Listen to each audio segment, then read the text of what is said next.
तो हम लोग आज एक बार फिर थोड़ा सा हम लोग साइक्लिक ग्रुप का एक और थ्योरम करते हैं और उसके बाद फिर हम लोग मूव करते हैं नॉर्मल सब ग्रुप की तरफ। तो नॉर्मल सब ग्रुप को मान के चले एक सेकंड सेगमेंट ग्रुप का आने वाला है नॉर्मल सब ग्रुप। जैसे सब ग्रुप था उसी तरह से नॉर्मल सब ग्रुप भी आने वाला है, जो कि उसके अंदर में बहुत सारे अच्छे अच्छे थ्योरम्स, बहुत अच्छे अच्छे सारे कंसेप्ट, बेहद इंटरेस्टिंग है नॉर्मल सब ग्रुप का चैप्टर। लेकिन उससे पहले हम लोग एक साइक्लिक ग्रुप का थ्योरम करेंगे जो कि बेहद और बेहद इंपॉर्टेंट है। तो हम लोग साइक्लिक ग्रुप का वो थ्योरम करते हैं जो परीक्षा में बेहद पूछा जाता है। एक थ्योरम हम लोग पहले कर चुके थे, every group of prime order is cyclic. और नेक्स्ट जो थ्योरम आने वाला है,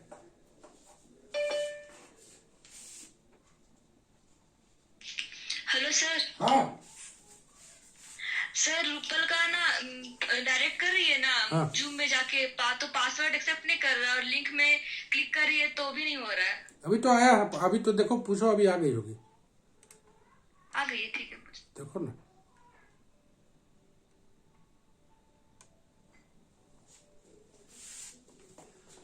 तो हम लोग इस थ्योरम में देखते हैं एवरी सब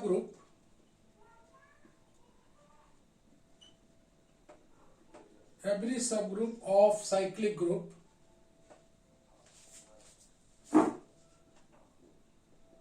is cyclic. Every subgroup of cyclic group is cyclic. ये थ्योरम का नाम है, मोस्ट वीवीआई थ्योरम है। रूपाल,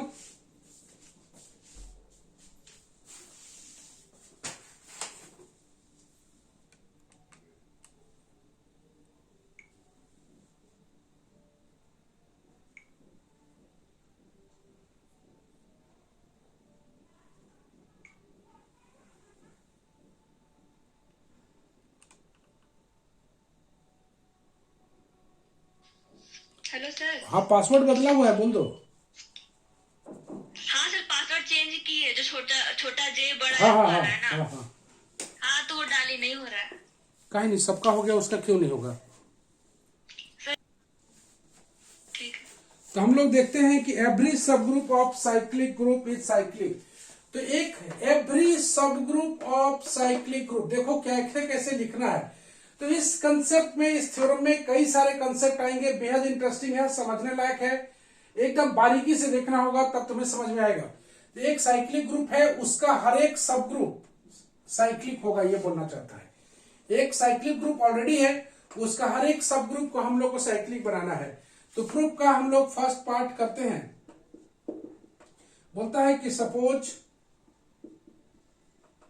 G बराबर A, ऐसे जानते हो साइक्लिक को ऐसे लिखते हैं, is a cyclic group, is a cyclic group generated by A, generated by A। तो एक ग्रुप है, साइक्लिक ग्रुप लेना है, तो तुम दिखाई दे पड़ रहा है एक साइक्लिक ग्रुप लिया।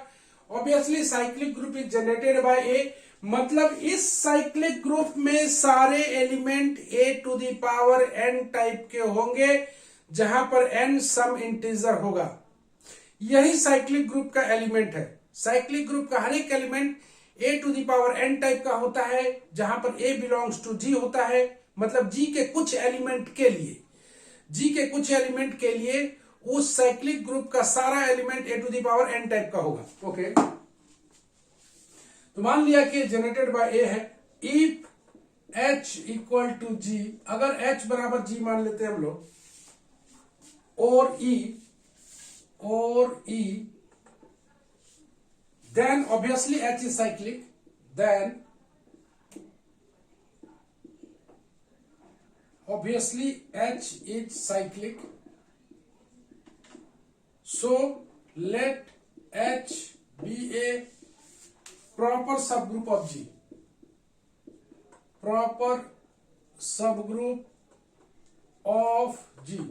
जैसा कि तुम देख रहा होगा, H बराबर या तो G ले या तो E ले, H बराबर G ले या तो E ले, तो H ऑलरेडी एक साइक्लिक ग्रुप है, क्योंकि इम्प्रॉपर सब ग्रुप होता है वो, इसलिए G को हम लोग एक प्रॉपर सब ग्रुप मान के चलते हैं। प्रॉपर सब group of G, the element of H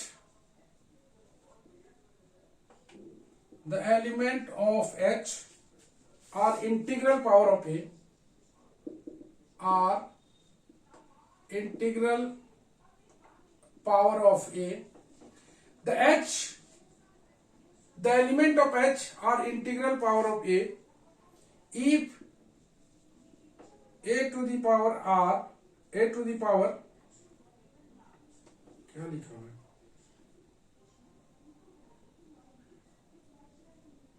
A to the power S belongs to H, then the inverse of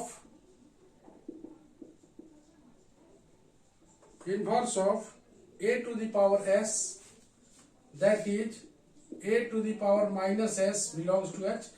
तुम जानते हो कि H का अगर A to the power S element है तो A to the power S का inverse A to the power minus S ये भी H में बिलोंग करेगा. Therefore H contains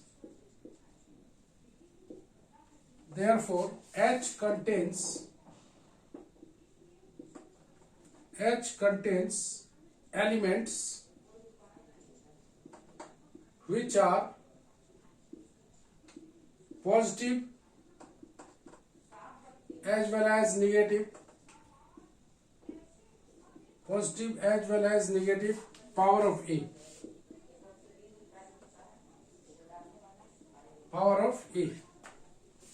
Let M be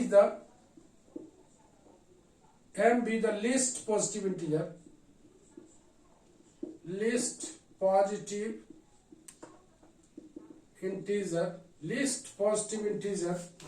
such that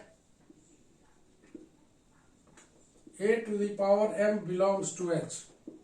Then we shall prove that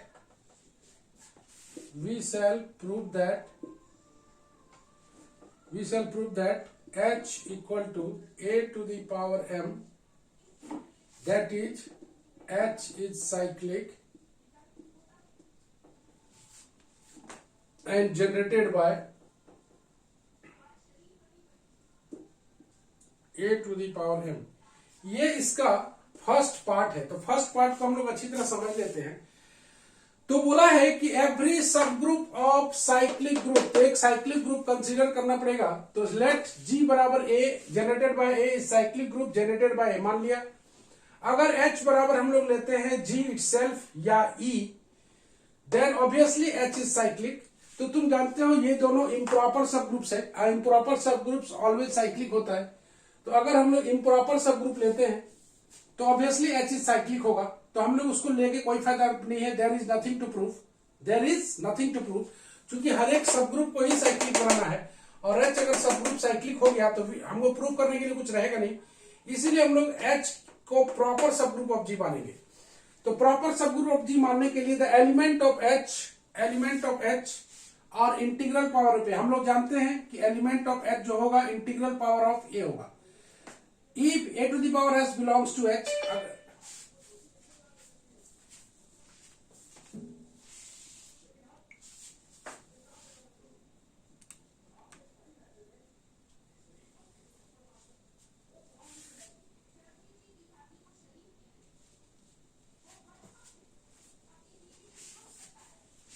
अगर A to the power S belongs to H है, then its inverse of A to the power S, that is A का power minus S, also belongs to H. तुम जानते हो कि अगर integer कोई power होता है तो पॉजिटिव भी होता है और नेगेटिव भी होता है. अगर A का पावर -3 है तो A का पावर 3 भी होगा, और A का पावर 3 है तो A का पावर -3 भी होगा. अगर ये बोला है कि the element of H are integral power of A, मतलब A to the power S belongs to H, then इसका inverse A to the power -S भी बिलोंग करेगा H में. Therefore H contains the element which are positive as well as negative power of A. मतलब H में positive power of A भी है और negative power of A भी है. H में पॉजिटिव पावर ऑफ A भी है और नेगेटिव पावर ऑफ A भी है.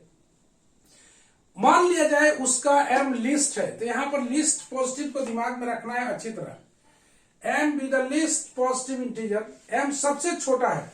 अरे भाई नेगेटिव पावर भी है पॉजिटिव पावर भी है, तो कोई छोटा या बड़ा तो होगा. तो हम लोग छोटा लिए m with the least positive integer such that a to the power m बराबर h belongs to h। Then we prove that h जो है इस a का पावर m से जनरेट होगा। चूंकि ये लिस्ट है और लिस्ट से ही जनरेट होता है, तुम देखे होगे लिस्ट से ही जनरेट कैसे होता है, तुमको पहले बता दिए कि कैसे लिस्ट से जनरेट होता है। Omega, omega square, omega cube तुम देखा होगा, आई स्क्वायर, आई क्यूब ऐसे से। तो लिस्ट से ही पूरा का पूरा जनरेट होगा। That is h is cyclic and generated by a to the power m। तो ये पहला पार्ट है जो कि बेहद इंपॉर्टेंट है। Second part, let a to the power t be any arbitrary element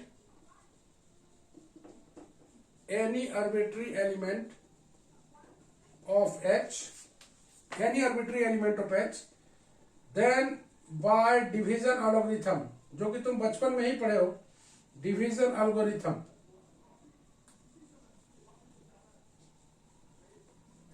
then by division algorithm there exist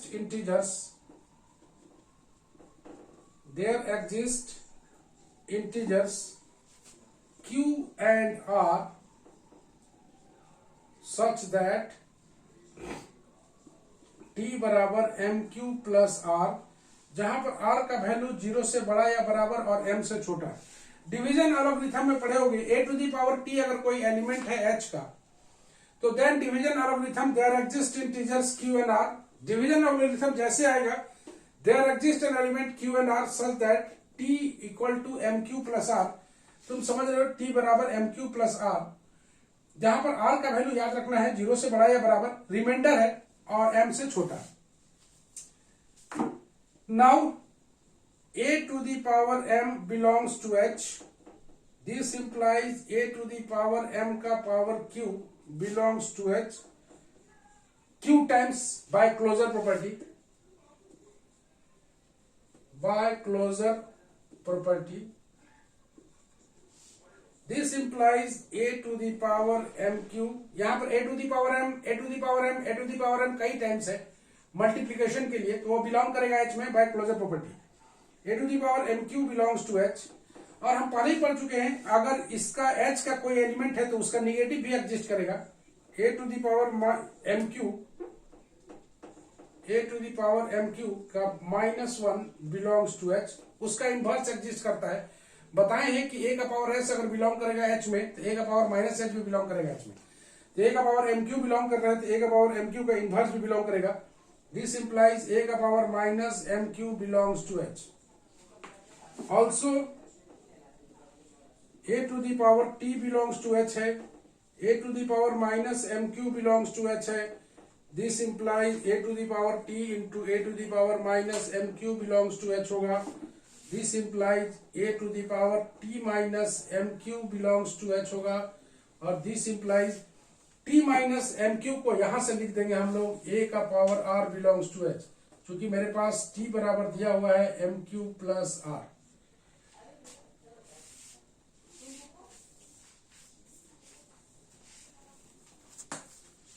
चलो इतना को हम लोग पहले स्क्रीनशॉट ले लेते हैं, उसके बाद नेक्स्ट पेज में लिखते हैं।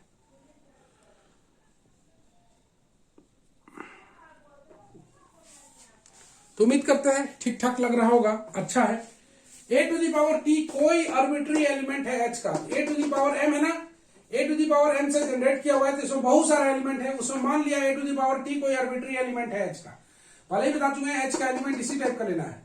तो by division algorithm there exist integers q and r such that t बराबर m q प्लस r। ये डिवीजन एल्गोरिथम है, जहां पर r का वैल्यू 0 से बड़ा या बराबर, याद रखना है यहाँ पर r का वैल्यू 0 से बड़ा या बराबर और m से छोटा। हमें a to the power m belongs to h है, अगर a to the power m का पावर q भी बिलोंग करेगा h में बाय क्लोजर प्रॉपर्टी से। a to the power m q belongs to h, a to the power उसका inverse भी belong करेगा h में, जो कि पहले बता चुके हैं, इसका पॉजिटिव इंटीग्रल पावर भी रहेगा, नेगेटिव इंटीग्रल पावर भी रहेगा। a to the power -m q belongs to h, तो मेरे पास a to the power t arbitrary element है, a to the power -m q यहां से लिया गया है, इन दोनों का प्रोडक्ट भी बिलोंग करेगा h में, तो t -m क्यू का जगह a का पावर r आ गया है।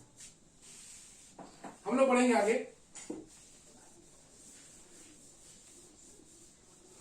ये बेहद इंपॉर्टेंट है साइक्लिक ग्रुप का, जो कि परीक्षा में पूछा जाता है, बहुत ही खास।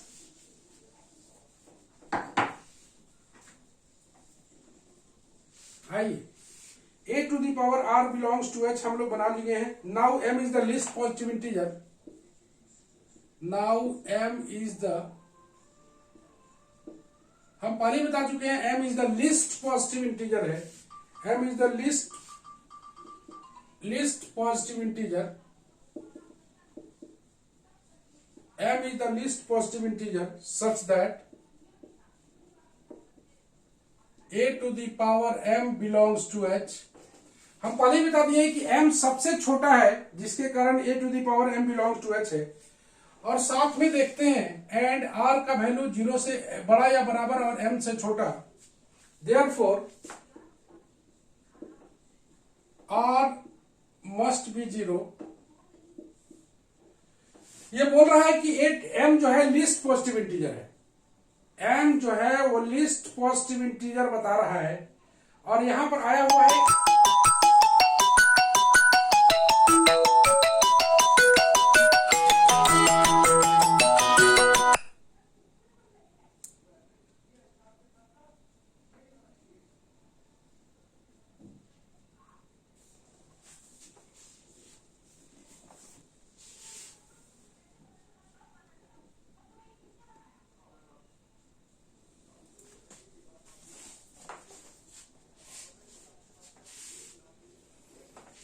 r must be 0. यहां पर बताया गया m is the least positive integer such that a to the power m belongs to h. और जहां पर बताया गया है कि r का वैल्यू 0 से बड़ा या बराबर होगा और m से छोटा होगा. m से छोटा होगा तो m से छोटा होगा और यहां पर बताया गया a का power r belongs to h. तो हम लोग r must be 0 लिखेंगे. देन बोलेंगे देन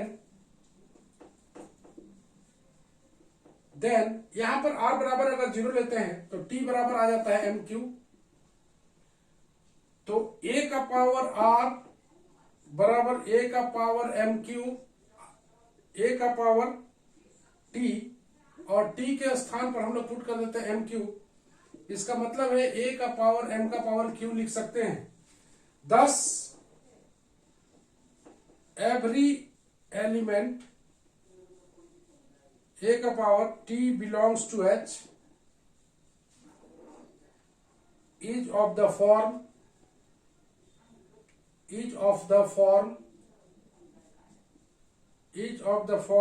का पावर m का power q. Therefore h is cyclic and a का power m is the generator of h. तो हम लोग देखें कि दैट इज h बराबर a का पावर m. यही तो ये साइक्लिक साबित हुआ. इसको साइक्लिक साबित करने का मतलब है कि a का पावर इंटीग्रल पावर लाना होगा. तो a का पावर इंटीग्रल पावर हम ले आए a का पावर q. तो a का पावर t आया था, t के स्थान पर mq है और इसको लिख सकते हैं a का पावर m का पावर q. और a का पावर t आर्बिट्री एलिमेंट लिए थे, a का पावर t आर्बिट्री एलिमेंट लिए थे. तो आर्बिट्री एलिमेंट के लिए अगर सब ग्रुप है तो उस ग्रुप का हर एक सब ग्रुप जो होगा वो भी साइक्लिक होगा. Thus every element a to the power t belongs to h is of the form a का पावर m का पावर q. मतलब इसका इंटीग्रल पावर है.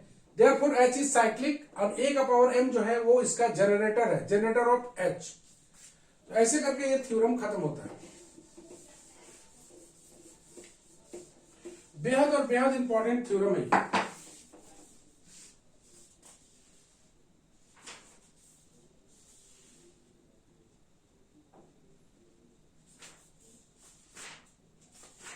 नेक्स्ट हम लोग का शुरू हो जाता है बेहद इंटरेस्टिंग टॉपिक जिसको हम लोग बोलेंगे, तुम लोग का चैप्टर में नाम दिया हुआ है ग्रुप कंटिन्यूड.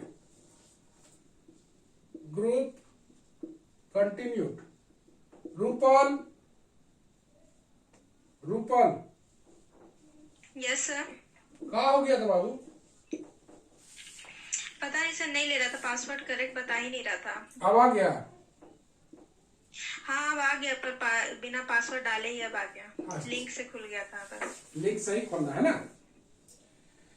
तो नेक्स्ट टॉपिक आता है नॉर्मल सब ग्रुप. जिस तरह से सब ग्रुप का बेहद इंपॉर्टेंट है रोल, उसी तरह से नॉर्मल सब ग्रुप भी है. ये दो शब्दों से बना हुआ है, एक नॉर्मल और एक सब ग्रुप. एक नॉर्मल और एक सब ग्रुप। तो सब ग्रुप हम लोग पहले से जान चुके हैं, यहां पर हम लोग बात करेंगे नॉर्मल का और दोनों मिला के नॉर्मल सब ग्रुप बनाएंगे। ये बेहद इंटरेस्टिंग टॉपिक होगा और समझ में पूरी तरह से आएगा, बहुत algebra in is best form normal सब ग्रुप के अंदर में पूरी तरह से समझ में आएगा, बस सीखना है थोड़ा थोड़ा। थोड़ा सा हम लोग इसका इंट्रोडक्शन लिख लेते हैं, उसके बाद ये डेफिनेशन नहीं है, इंट्रोडक्शन है। Introduction, let G be the abelian group, G be the abelian group, the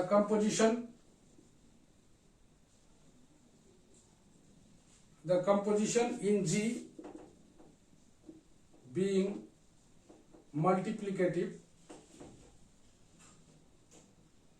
composition जो G में मल्टीप्लिकेटिव है, late H be the any subgroup of G if X be any element of G, X be any element of G, then Hx is the right coset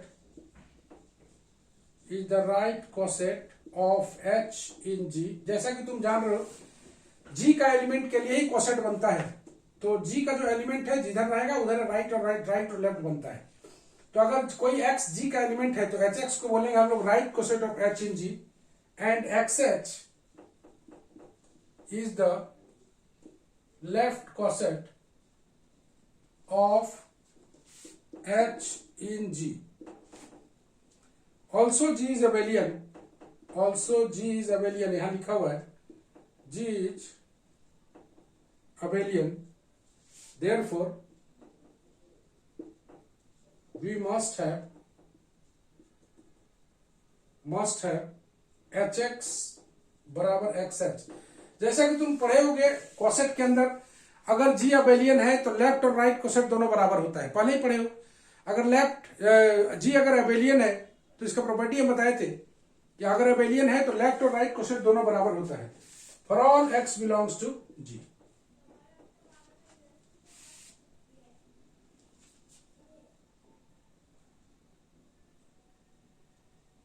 However, it is possible that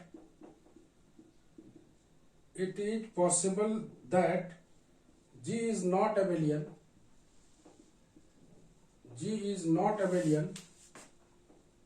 yet it possesses a subgroup H such that Hx बराबर XH for all X belongs to G। such subgroup of group G come under the category of normal subgroup। तो हम लोग normal subgroup का ये introduction लिखा है। Normal subgroup का आप चलेगा डेफिनेशन, तो हम लोग सीख लेते हैं। जी अगर अबेलियन ग्रुप है और कंपोजिशन मल्टीप्लिकेटिव है और H कोई सबग्रुप है जी का, तो X कोई एनी एलिमेंट अगर लेते हैं तो Hx को राइट कोसेट बोलते हैं, XH को लेफ्ट कोसेट बोलते हैं, सबको जानते हो। चूंकि जी अबेलियन है तो वी मस्ट हैव Hx बराबर XH for all X belongs to G, all you know. अगर अबेलियन है तो राइट कोसेट बराबर left coset, okay. However, it is possible that G is not abelian, अगर G abelian नहीं है, yet it possesses a subgroup such that Hx बराबर XH।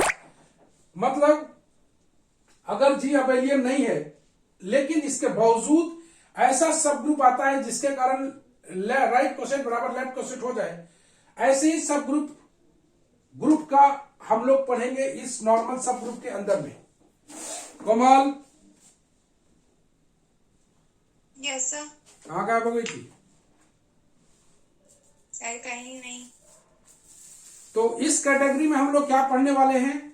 इस category में हम लोग पढ़ने वाले हैं नॉर्मल सब ग्रुप। नॉर्मल सब ग्रुप के बारे में हम अभी यही बताए कि अगर G अबेलियन है ऑब्वियसली लेफ्ट कोसेट और राइट कोसेट दोनों बराबर होगा इस केस में। लेकिन यहां पर हम लोग ऐसे कंडीशन देखेंगे कि जी अबेलियन अगर नहीं है, इसके बावजूद इस तरह का सब ग्रुप जी का आता है जिसके कारण राइट कोसेट लेफ्ट कोसेट बराबर हो जाता है। इस तरह के सब ग्रुप को हम लोग कंसीडर करेंगे इस चैप्टर के अंदर में। ओके, तो हम लोग प्रोसीड करते हैं आगे। Yes sir.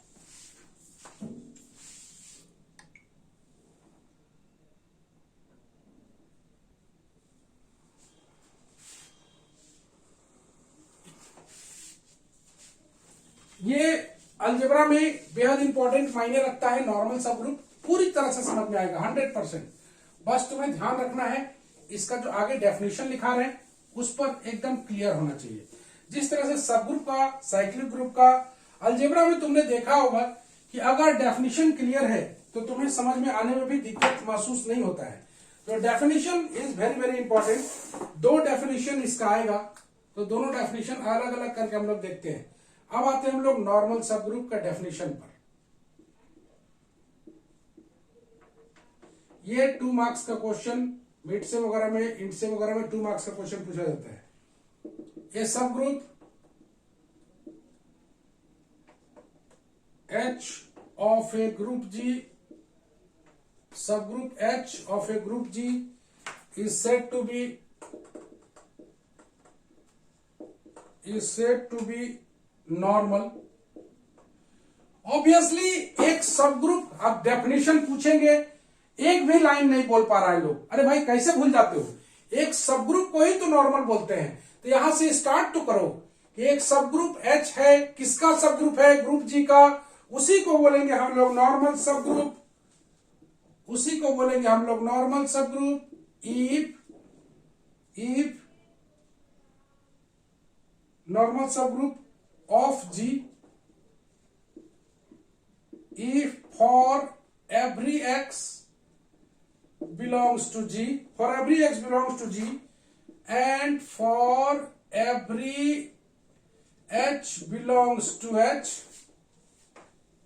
x inverse belongs to H। ध्यान से देखोगे, एक सब ग्रुप H है ग्रुप G का, उसी को बोलेंगे normal subgroup of G कब? If for every x belongs to G, मतलब ये वाला x G का एलिमेंट है, उसी का यहां पर इनवर्स रहेगा। बी केयरफुल, यहां पर जो एलिमेंट G का रहेगा उसी का इनवर्स यहां पर रहेगा। और for every H belongs to H, ये वाला H यहां पर रहेगा। तब इन तीनों का कॉम्बिनेशन बिलोंग करना चाहिए H में, तब ऐसे सब ग्रुप को हम लोग बोलेंगे normal subgroup. From definition we conclude that, from definition it will conclude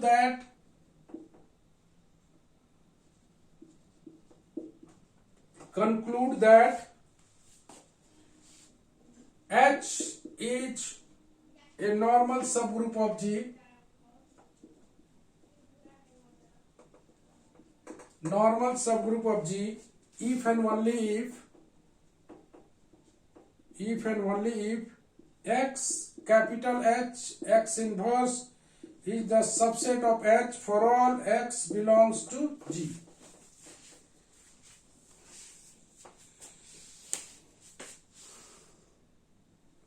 जैसा कि तुम देख पा रहे हो, यहां पर ये एलिमेंट के रूप में है और यहां पर ये सेट के रूप में है।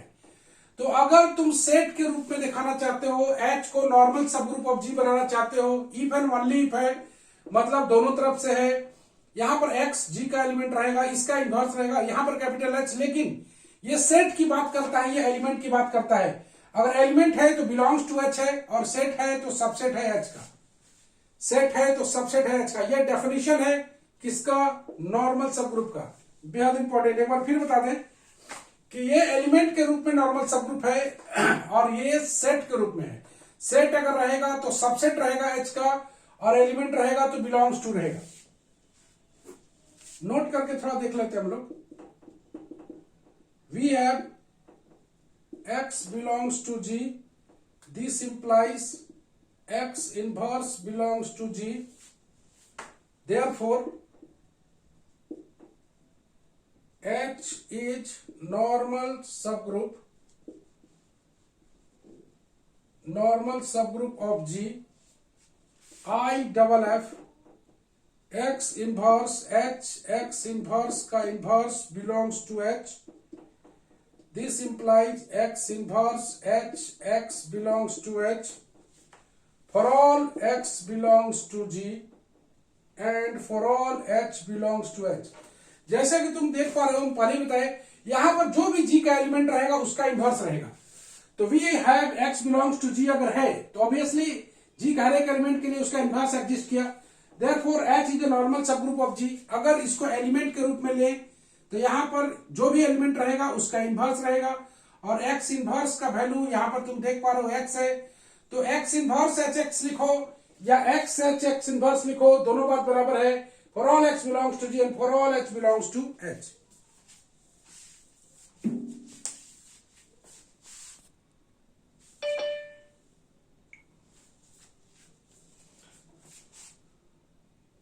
तो जैसा कि तुम देख पा रहे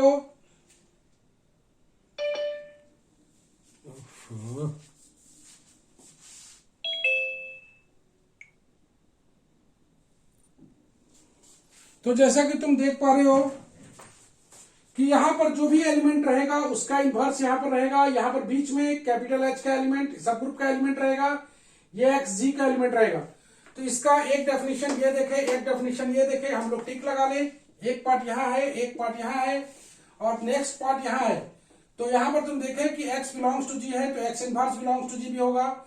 और H अगर नॉर्मल सब ग्रुप है तो यहां पर जो भी एलिमेंट रहेगा उसका इनवर्स रहेगा. ऑब्वियसली x इनवर्स अपनी जगह पर, x इनवर्स का इनवर्स को हम लोग x लिख दिए, मतलब H x इनवर्स रहे या x इनवर्स H x रहे, बात बराबर है. तो ये नॉर्मल सब ग्रुप हो जाएगा. नेक्स्ट आता है एवरी ग्रुप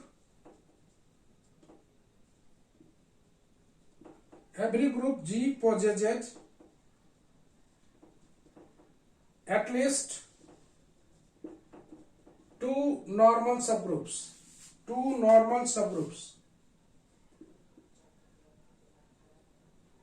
ये बोलना चाहता है कि हर एक ग्रुप G, ये नोट में है, हर एक ग्रुप G पोजेस करेगा एटलीस्ट दो नॉर्मल सब ग्रुप को.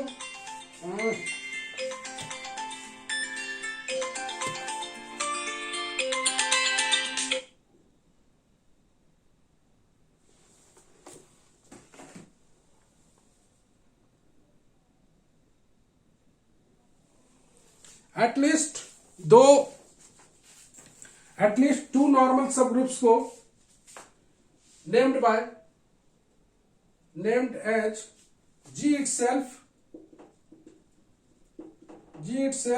and subgroup consisting of the identity element.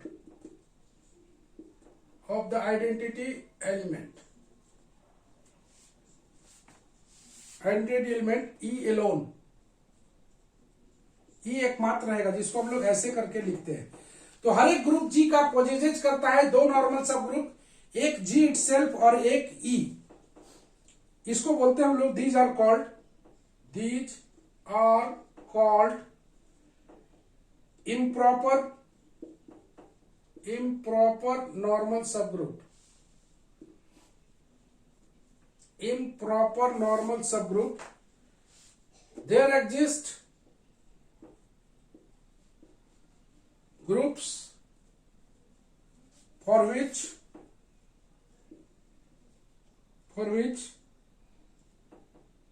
these are only normal subgroups.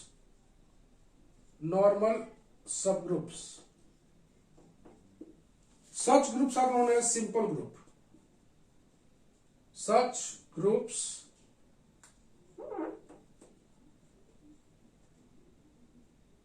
are known as simple group. जरा सिंपल ग्रुप का डेफिनेशन देख लेते हैं बस. Simple group, a group having no proper normal subgroup. no proper normal subgroup is called simple group। मतलब ऐसा group जिसमें कोई प्रॉपर नॉर्मल सब ग्रुप ना हो, उसी को बोलेंगे हम लोग simple group. Every group of prime order is simple.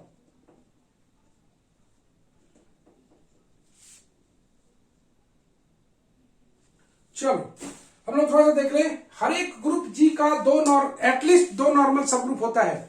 हर एक ग्रुप जी का कम से कम दो नॉर्मल सब ग्रुप होगा। एक वो ग्रुप इटसेल्फ और एक ऐसा ग्रुप जिसमें ओनली आइडेंटिटी एलिमेंट हो।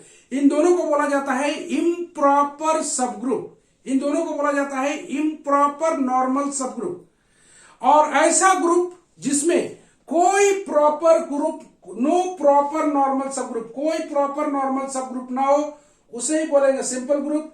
लास्ट में हम लोग देखें कि every group of prime order is simple. हर एक ग्रुप का जिसका ऑर्डर प्राइम है वो सिंपल होगा। स्क्रीनशॉट ले लेते हैं हम लोग। तो जैसे कि तुमने देखा, आज बेहद इंपॉर्टेंट टॉपिक नॉर्मल सब ग्रुप का स्टार्ट हुआ है। नेक्स्ट क्लास में नॉर्मल सब ग्रुप का थ्योरम्स होगा, जो कि बेहद इंपॉर्टेंट होने वाला है।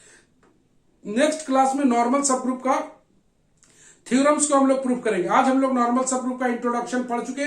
बी केयरफुल रहना नॉर्मल सब ग्रुप का। ये जो टिक लगाया हुआ चीज दिखाई दे रहा है, इसको जरूर दिमाग में रखना। 3 टिक लगाया हुआ चीज दिखाई दे रहा है और यहां पर कुछ नोट्स दिखाई दे रहा है। इतना अगर हम लोग रेडी रखते हैं तो नॉर्मल सब ग्रुप का थ्योरम प्रूफ करना बेहद आसान होगा। चूंकि सब ग्रुप का थ्योरम हम लोग पहले प्रूफ कर चुके हैं, अब सिर्फ नॉर्मल के लिए काम करना है और नॉर्मल को प्रूफ करना बेहद आसान होता है। तो आज के लिए बस हम लोग इतना ही रखते हैं। Good night everybody.